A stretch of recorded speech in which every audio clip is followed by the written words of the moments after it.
Masih tahu sih surah Ali Imran ayat number 42 dagin. Rabbi israh li sadri wa yassir li amri wa hlul 'uqdatam min lisani yafqahu qawli. Subhanaka la ilma lana illa ma 'allamtana innaka antal alimul hakim. Rabbi zidni ilma, Rabbi zidni ilma. A'udzu billahi minasy syaithanir rajim. Bismillahirrahmanirrahim. وإذ قالت الملائكة يا مريم إن الله اصطفاك وطهرك واصطفاك على نساء العالمين يا مريم اقنتي لربك واسجدي واركعي مع الراكعين liyu faristasing na hay kibadu o Maryam tasiyang namak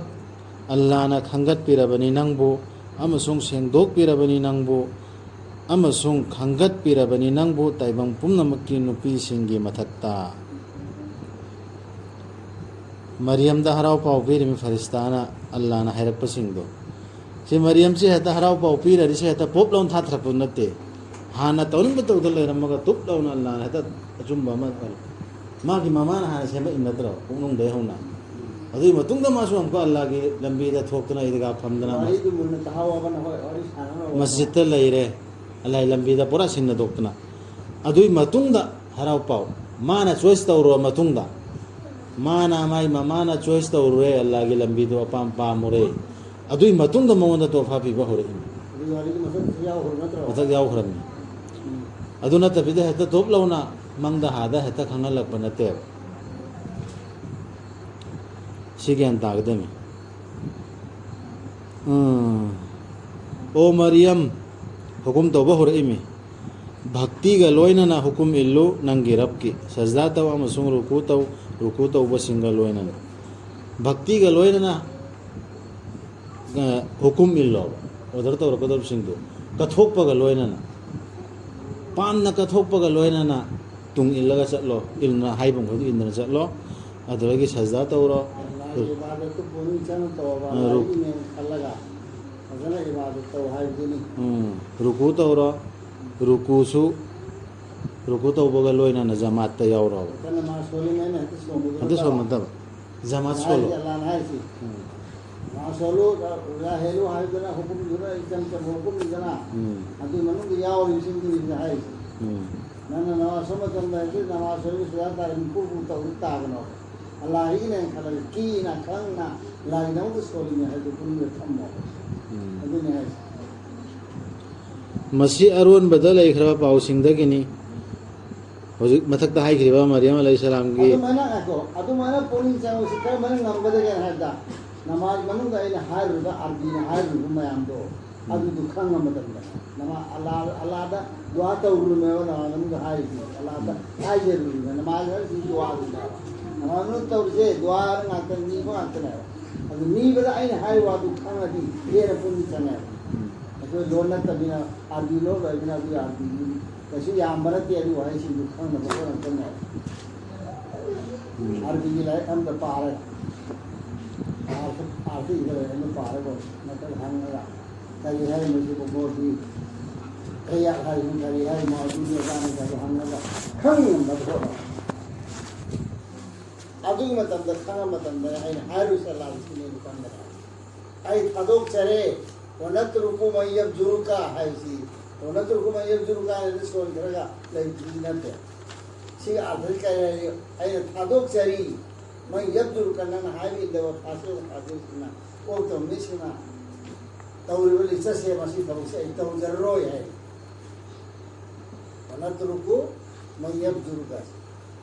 Alahai nawa, nang na hajir fasik ohen kraba, nang na okte na khando kraba misi, natraga aina sukang ba okte. Adu misi itu na cari beli cato, madu ay thadok cere ya Allah. Ona tulko mayar jurta. Thadok pray betul. Adu kan gila thadok cere adu tahu.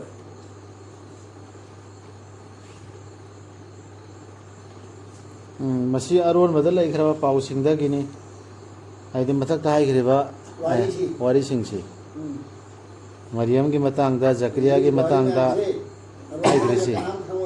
हाइदो मिला पीना वाला CC ये लीरी मेरा इमरान की नुपीदे हौख्रिम नत्र ngarang adui de loina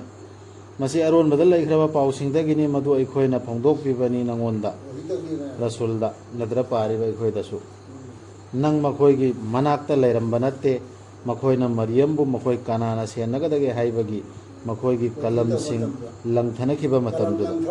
कलम से लंगर का इसी से लंगर का लुक होगा हम और हम तो वही मोह में है वो नहीं बा कलम लंगर का ना कलम लू ताव बरा ताव रहेगा मान योग तो रहेगा लू बेरमान योग तो रहेगा दुखान दे कलम था तो मैं मोह में तो किया बा आदि चीज़ा खाओ रहेगा जकरान योग के नत्रो आदि वाली दिन से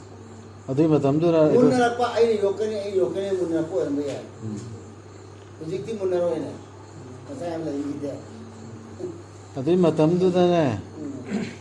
tau thok thodok tu adra aikoi lairu de rasul su lairam de रसूलुल्लाह ने जो तबदा जीतो हुआ तबदा लई बन के अल्लाह आई हारे खंगी मोहम्मद ए आना सिंदो natraga nang lairamba natte makhoi gi manakta makhoi na yengna khiba matam du da yekna khiba matam du da ये ना बाहर से करी ना kanan jo ka ne kanan karai de angang no na launa dan tawna khidna adui matam du da liu farista sing na hai khibadu o maryam tasena mak allah na piri nangonda harau pau ama mangondagi उनको वहां से हुआ ऐसे नहीं सी wahai amagi magi maming di isa masih maryam gi machani pa kaugani maming jo lan thola imi अदु वाली सुन सिंह बाबा sisuning singo haidimi taibang asidasu amasung akhirat tasu singthanaraba amasung allah gi manak nakjaraba singi manungdagi oiraba सिंहान बाबा मजीहन के आहो हमारे इधर बना ली से मजीहन से जब चाबी आते से वजी ये ममाई ना वज उनकी माई ने तो वजी ये दी क्या ना इज्जत विवाह सामान तो वही आ रही ममाई गान बा सुमली आते ना aduma mi ama oina मीरे सामान तो वह हल ले रहा मीरे सामान तो वो मीरे में कोई नहीं आए अल्लाह ने पेशिंग कोई भी Canada maryam da अरियंदा mai machani ईसा pa बुरी आती isa pokani haibdo nangondagi isa pokani adwa da si haigri bumba to pha monda pir iba hairba ni amat meam hairi isi siksi hata khudak ta haira pana de go han be qurbani me am do maryam gi mapa mama azadagi makoina kar mona allah da iman puraki haibdo adu qurbani me am di matungda phanga isi अल्लाह का ना नबी से रूंदा में वही से हरी तना अगर ना नबी है कि मां तनते बातें ना ले वाली बनू का मां चल लेने ईसा अलैहिस्सलाम से ममा तक कुछ कर पी ना अल्लाह ने वही तो नबी रहते मां तंगा अल्लाह ना खंगल makha amka hairi mana wangangani hujiki angang sina mi singda nausumda lairingai da su amasung mapung marai pharaga su aduga ma oigani afaba tawba singi manungdagi angang pokdringai dani hana message pira isi wi pokko dorbi isa alayhi salam se mana nausumda lengai da su mi oiba singda wangangani adudagi mapung marai pharaga su wanganga dorisi wari sana bidu su oibi ai aduragi allah gi ayat thi thap su oibi ai ani ma और मतलब जो आंगने मुंह फाड़ तो जो आंगने मपुंग में फाड़ तो दुआ दूंगा नाम ताप ने नाम ले देगा मैं रंदर लगा न दरो से आज हाई भी आते हैं मरो धोते नहीं हो रहा है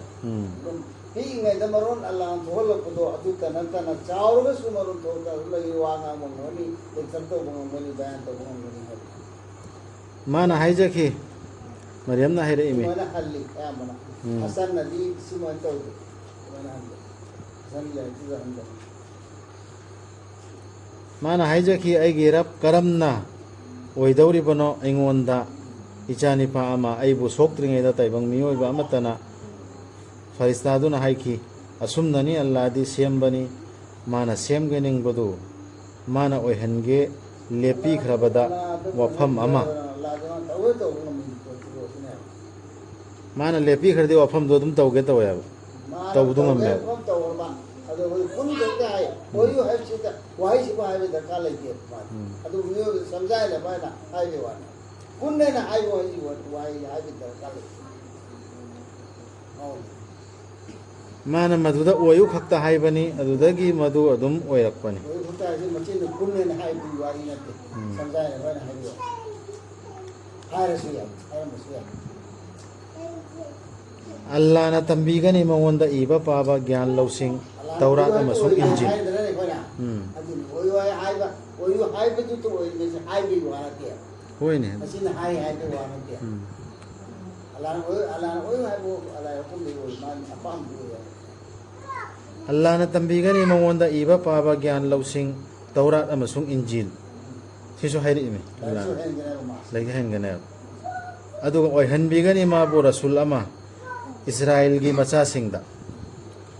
ꯃꯥꯅ ꯍꯥꯏꯒꯅꯤ ꯇꯁꯦꯡꯅꯃꯛ ꯏꯁꯥꯅ ꯍꯥꯏꯗꯣꯔꯤꯅꯤ ꯇꯁꯦꯡꯅꯃꯛ ꯑꯩ ꯂꯥꯛꯄꯅꯤ ꯅꯈꯣꯏꯗ ꯈꯨꯗꯝ ꯑꯃꯒ ꯂꯣꯏꯅꯅ ꯅꯈꯣꯏꯒꯤ ꯔꯕꯇꯒꯤ ꯃꯗꯨꯗꯤ ꯑꯩꯅ ꯁꯥꯒꯅꯤ ꯅꯈꯣꯏꯒꯤꯗꯃꯛ ꯂꯩꯈꯣꯝꯗꯒꯤ ꯎꯆꯦꯛꯀꯨꯝꯕ ꯍꯧꯖꯤꯛꯀꯤ ꯈꯨꯗꯝꯗꯨꯅꯤ ꯍꯥꯏꯔꯤꯁꯤ ꯎꯆꯦꯛꯀꯨꯝꯕ ꯑꯃ ꯑꯗꯨꯗꯒꯤ ꯑꯩꯅ ꯁꯣꯔ ꯀꯥꯝꯁꯤꯟꯒꯅꯤ ꯃꯗꯨꯗ ꯑꯗꯨꯗꯒꯤ ꯃꯗꯨꯅ ꯑꯣꯏꯔꯛꯀꯅꯤ ꯎꯆꯦꯛ ꯑꯃ ꯑꯜꯂꯥꯍꯒꯤ ꯑꯌꯥꯕꯒ ꯂꯣꯏꯅꯅ ꯑꯗꯨꯒ ꯑꯩꯅ ꯐꯍꯟꯒꯅꯤ ꯃꯤꯇꯥꯡꯕꯕꯨ ꯑꯃꯁꯨꯡ ꯀꯨꯊꯤ ꯊꯨꯡꯕꯕꯨ ꯑꯃꯁꯨꯡ ꯑꯩꯅ ꯍꯤꯡꯒꯠꯍꯟꯒꯅꯤ ꯑꯁꯤꯕꯕꯨ ꯑꯜꯂꯥꯍꯒꯤ ꯑꯌꯥꯕꯒ ꯂꯣꯏꯅꯅ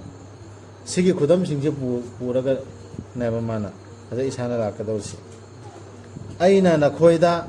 ꯍꯥꯏꯒꯅꯤ ꯅꯈꯣꯏꯅ ꯆꯥꯔꯛꯄꯗꯨ ꯑꯃꯁꯨꯡ ꯅꯈꯣꯏꯅ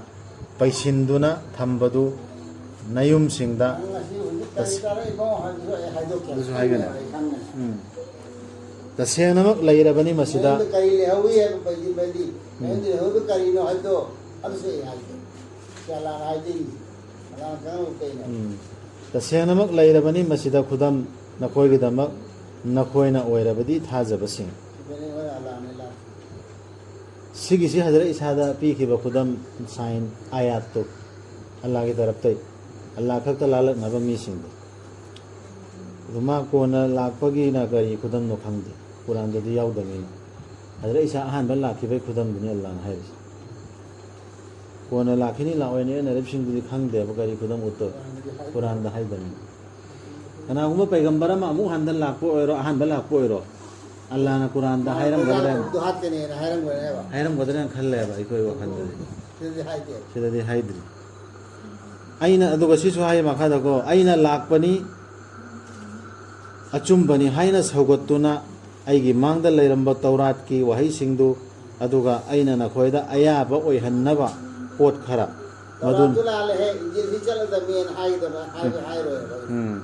ꯇꯧꯔꯥꯠꯇꯣ ꯑꯗꯨ ꯆꯞ ꯃꯥꯟꯅꯩ ꯏꯟꯖꯤꯜꯁꯤꯁꯨ ꯇꯧꯔꯥꯠꯇ ꯍꯥꯏꯔꯤꯕ ꯑꯗꯨ ꯃꯑꯣꯡꯗꯨꯇꯅꯤ ꯇꯧꯔꯥꯠꯁꯤꯕꯨꯅꯤ ꯁꯟꯗꯣꯛꯄ ꯂꯥꯛꯏꯁꯤ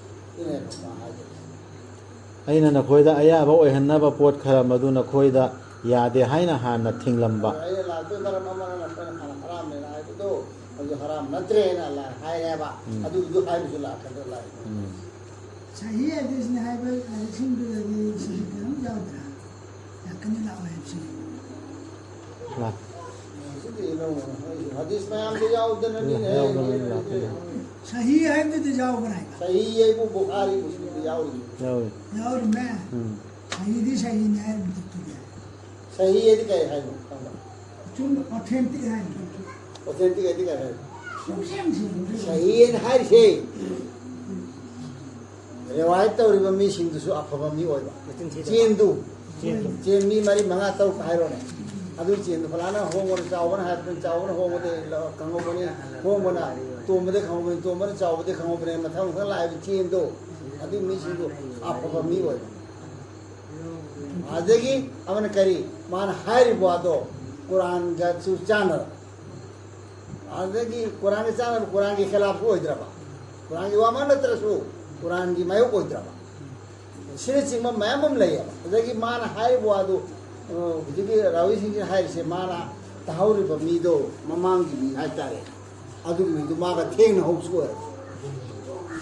मा थेंग होदो तदुना इदु हाय हाय दियारो तो अदु सु ओरबा सिने चिंग अमप मैम लैया अदु अमप मैम दु पुम सेंग सेंग दुने सही अचुम बाहरी मती रिवायत अदु सही ओरे मस आगे भी आ रहे इखलास तक जाऊंगा सही है ना के बड़ा मुझे सीन नहीं सही गलत है हाथ दिलते डेफिनेशन माय डेफिनेशन से मुहद्दिस मखैना हदीस के कुलार वाला मखैना ना सिजिन ना भाई अमुदी चली धर्मारा वही अमन सही है आदमी का Sing sing la sen na na Allah na sen na si kaya mo sen daw si nila reksi kapten. Jadi nak kau nak bukhari di jauh saya di sini air si, memang belakang menjadi. यार La le na ma'am hai na ri. Hande so hai na ri. हुई लाल मसू या हुई खंग pussy और हाँ कुछ और ri. Hande so scholar ma'am hai ri. Yan dum sa ni se makha sa ta si se. Ai lak pani na khoi da khodam amagal oi na khoi gi rapta gi. Aduna Allah bo kiyo amasung ai na hai be ilu. Si Isa alayhi salam messenger gi pautak mangon da hai ku to sin na kiddo. Ai la isi khudam sing se pura ga sing se do iduna Allah bo kiro Allah na hai be ai na hai be illo. Man hai do pau sing do illo. Ta se namak Allah di rab ni hai ba hore imi. Ai gi su rab ni na khoi gi su. Aduna la lo ma bu masini chumdring chumbalam bi hai be. Masini ba chumdring chumbalam bi. सुमन तो उसी ने सुमन के पतिदा थम से सी सुमन लंबी को Sigi sini hadra isana so hai. सुमन है सुमन सी लंबी से चल Sigi pau sini hadra isana matam do da. अलहमदुलिल्लाह फन है ए दिन Magi ummat ta hai kris. सुमन लंबी दे को तापी है Adubu isana makhoi da tha jadre haina phaurak labada. Isana makhoi na tha jadre हाजर दो मारे मसीदी है खाना पता जासे haina phaurak labada. हम करना है दलील ना बुता है रचना मखोय हाजर कर दो मां बने ने जो हाजर तक और नत्रगन मान है मखोय हाजर तक और हाजर अरो है मान खलक मसीदा मान है इतरे Mana hai ki kana kana na aibu tengbang gadage Allah gi lambi da. मन अंसारी इल्लल्लाह के अर्थ नहीं को मन अंसारी इल्लल्लाह कनानो आई तिम पागदवा दिन की बरंदा आई तबलीग तो दौर में आप संदो तो दौरेबा अल्लाह ने संदो है दी आई तो फरज हो दौरेबा मस्जिद याव तो बकना करानो अल्लाह तो बकना meeting दुदा Chhatra singduna khumki magi chhatra singduna aikhoi Allah gi tengbang ba singni चोंदो एम है aikhoi tha jare Allah da जी सुपदा मान ले खाओ तो मित्र ही होरी नहीं का aikhoi tha jare Allah da दुनी साहब मा है nangna sakhi oibiyo aikhoi muslim singni haibagi aikhoi muslim ni सच्चा मुस्लिम होया haibagi nangna sakhi sakhi oibiyo दुनिया की साथी हो हम जो होया अभी मन तो वो बोल में ना भी घूमने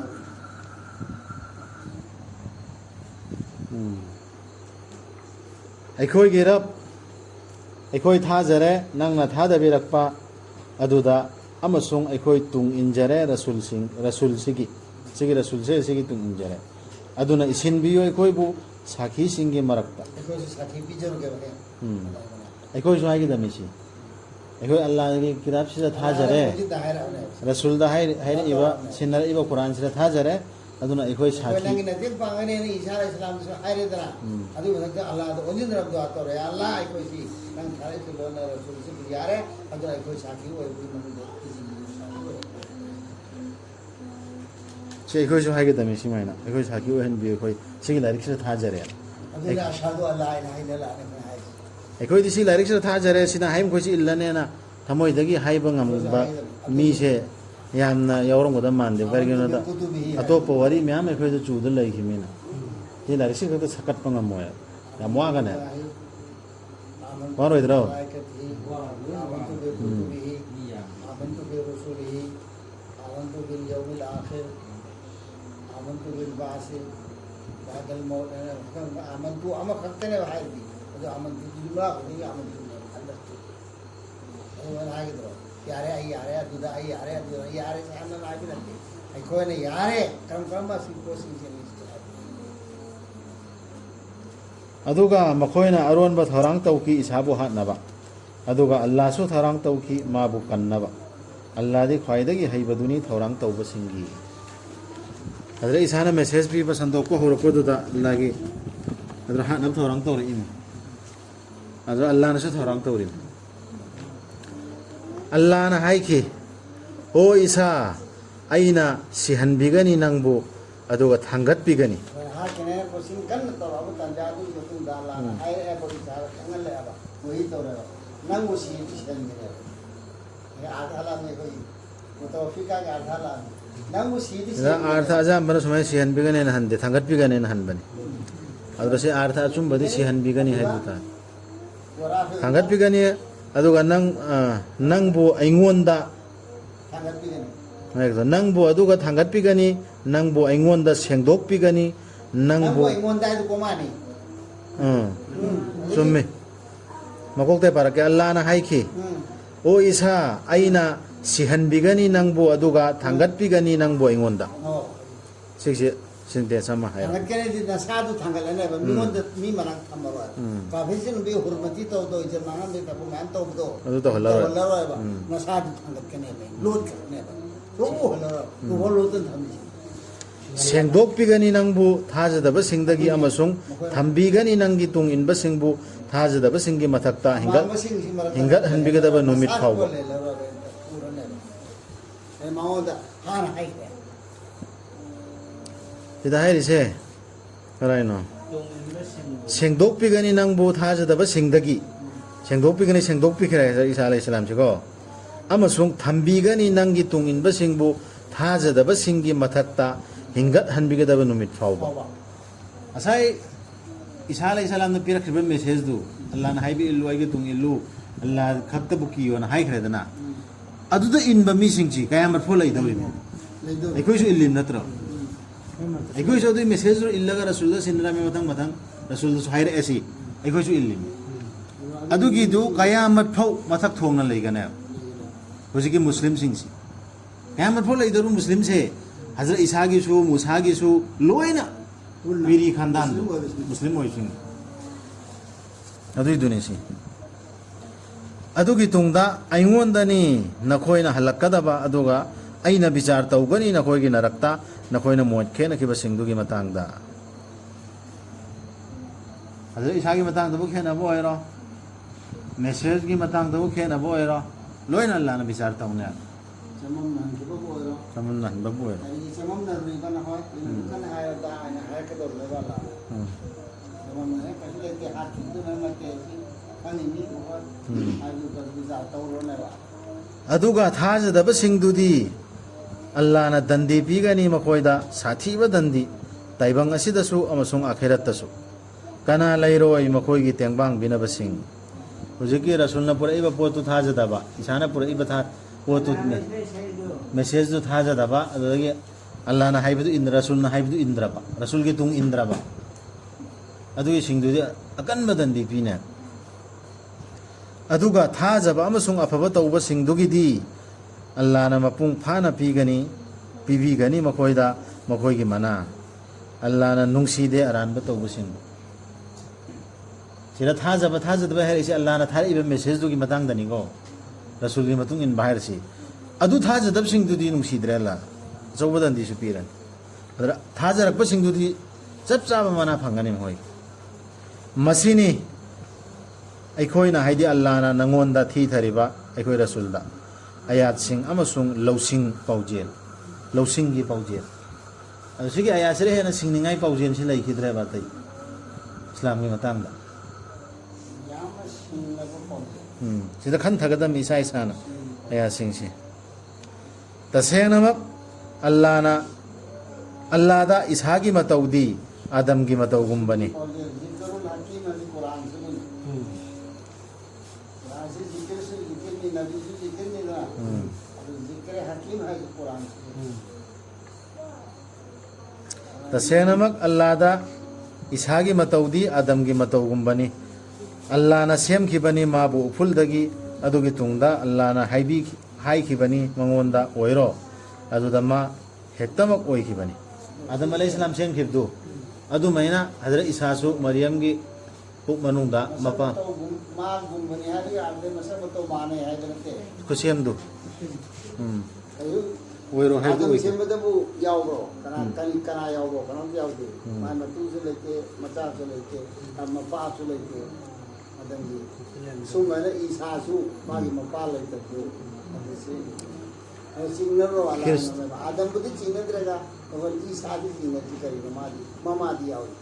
ꯈ꯭ꯔꯤꯁꯇꯟ ꯃꯈꯣꯏꯅ ꯈ꯭ꯔꯤꯁꯇꯥꯟ ꯃꯈꯣꯏꯅꯅꯦ ꯏꯁꯥꯅ ꯍꯦꯟꯅ ꯃꯒꯨꯟ ꯋꯥꯡꯍꯟꯅꯕ ꯀꯟꯅ ꯍꯣꯠꯅꯩꯗꯅ ꯀꯣꯏꯁꯟ ꯑꯟꯁꯔ ꯃꯣꯏ ꯂꯥꯏꯔꯤꯛꯇ ꯏꯗꯅ ꯏꯁꯥꯗꯤ ꯁꯨꯃꯥꯏꯅ ꯑꯜꯂꯥꯍꯅ ꯗꯥꯏꯔꯦꯛ ꯀꯩꯗꯧꯔꯛꯏꯃꯤ ꯃꯥꯒꯤ ꯃꯒꯨꯟ ꯋꯥꯡꯗ꯭ꯔꯥ ꯃꯨꯍꯝꯃꯗꯇꯩ ꯍꯦꯟꯅ ꯋꯥꯡꯍꯟꯅꯕ ꯔꯁꯨꯜ ꯁꯜꯂꯜꯂꯥꯍꯨ ꯑꯂꯩꯍꯤ ꯋꯁꯜꯂꯝꯗ ꯍꯦꯟꯅ ꯋꯥꯡꯍꯟꯅꯕ ꯍꯣꯠꯅꯩꯌꯦꯕ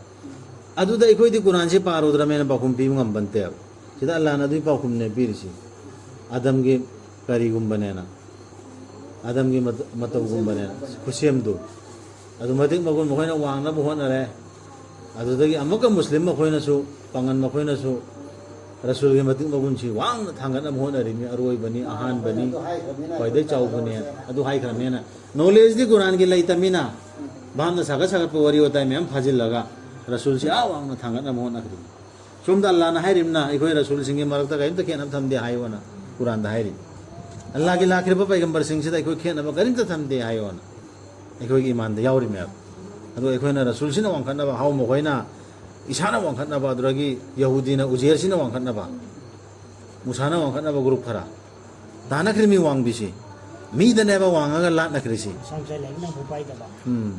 ꯂꯥꯏꯔꯤꯛꯁꯤꯡꯗꯨꯅ ꯅꯣꯂꯦꯖ ꯂꯧꯁꯤꯡꯗꯨꯅ ꯇꯥꯟꯗꯕ ꯀꯨꯔꯥꯟ ꯄꯥꯗꯃꯤꯅ ꯑꯗꯨꯒꯤ ꯄꯥꯎꯈꯨꯝꯁꯨ ꯌꯥꯎꯔꯦ ꯁꯤꯗ ꯌꯥꯝꯅ ꯆꯨꯝꯅ ꯃꯁꯤ ꯑꯆꯨꯝꯕꯗꯨꯅꯤ ꯁꯤꯒꯤ ꯑꯌꯥꯁꯤꯡꯁꯤ ꯍꯥꯏꯈ꯭ꯔꯤꯕꯁꯤꯡꯁꯤ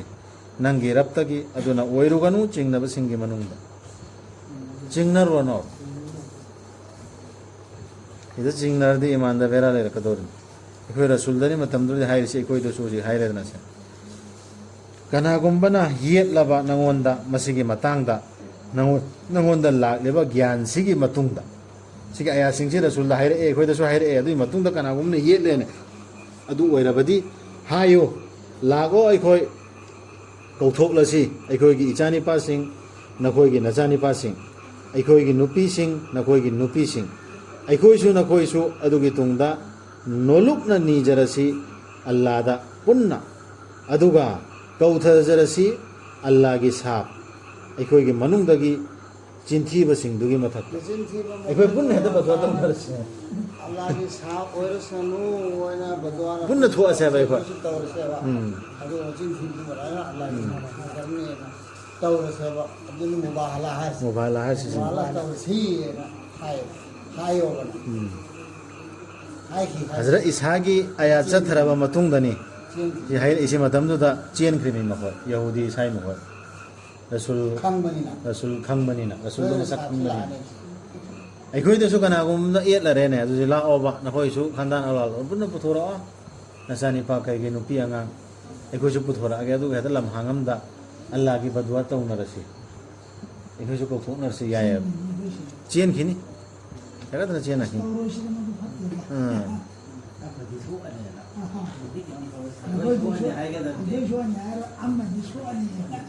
ꯇꯁꯦꯡꯅꯃꯛ ꯃꯁꯤ ꯑꯆꯨꯝꯕ ꯋꯥꯔꯤꯗꯨꯅꯤ ꯂꯩꯇꯕꯅꯤ ꯂꯥꯏ ꯀꯅꯥ ꯑꯃꯠꯇ ꯑꯜꯂꯥ ꯅꯠꯇꯅ ꯇꯁꯦꯡꯅꯃꯛ ꯑꯜꯂꯥꯗꯤ ꯄꯥꯡꯒꯜꯕꯗꯨꯅꯤ ꯁꯤꯡꯕꯗꯨꯅꯤ ꯑꯗꯨꯅ ꯍꯖꯔꯠ ꯏꯁꯥ ꯀꯩꯝꯇ ꯋꯥꯡꯈꯠꯍꯜꯂꯨꯔꯅꯨ ꯂꯥꯏꯒꯤ ꯁꯔꯨꯛ ꯂꯥꯏꯒꯤ ꯃꯊꯧ ꯂꯥꯏꯅ ꯇꯧꯔꯤꯕ ꯊꯕꯛꯁꯤꯡꯗꯨ ꯇꯧꯕ ꯉꯝꯃꯦꯅ ꯄꯨꯊꯣꯛꯏꯕ ꯅꯠꯇ꯭ꯔꯒ ꯂꯥꯏꯃꯛꯅꯦꯅ ꯍꯥꯏꯔꯤꯕ ꯃꯆꯥ ꯃꯁꯨꯅ ꯍꯥꯏꯔꯤꯕꯗꯣ ꯑꯗꯨ ꯄꯨꯝꯅꯃꯛꯁꯨ ꯀꯩꯝꯇ ꯀꯥꯟꯅꯗꯕ ꯋꯥꯅꯤ ꯁꯨꯛꯂꯩ ꯂꯩꯇꯕ ꯋꯥꯅꯤ ꯃꯄꯨꯗꯤ ꯑꯃꯈꯛꯇꯅꯤ ꯃꯈꯥ ꯇꯥꯔꯤ ꯑꯃꯥꯃꯤꯟ ꯏꯂꯥꯍꯤꯟꯏꯜꯂꯜlah ꯑꯜꯂꯥ ꯈꯛꯇꯅꯦ